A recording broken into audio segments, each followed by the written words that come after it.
Hello and welcome to this episode of Talkin Trim. I'm Jonathon Skinner and today we are looking at the centre console side speaker panels for the Jaguar E-Type range.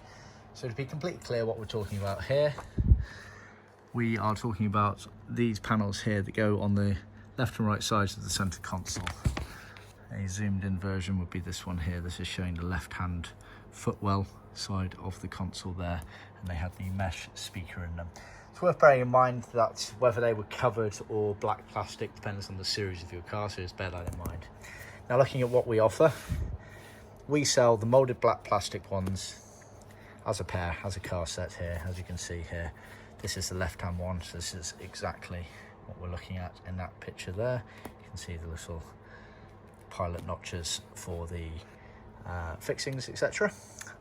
They're always sold as an optional extra, so they're not included in the trim kit. However, materials to cover them are included in the centre console kit, which is part of the trim kit, so just bear that in mind. Alternatively, we can do the trimming work for you, as we've done with this pair here. So we've trimmed these in leather. They're in a smooth finish leather, as you can see there. Trimmed all the way around. Now those keen-eyed of you will notice there is a slight size difference, and I'll explain that. All related to this little flange here, where you can see the groove. A lot easier to see on this one here as it changes colour. So this gets cut off basically when you're trimming it to the car.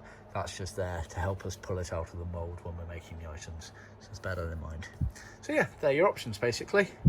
Moulded black plastic replacement panels, or fully trimmed up in a material, either vinyl or leather of your choosing, or if your actual panels are in okay condition and you just need material to recover them, then bear in mind it's part of the full centre console kit.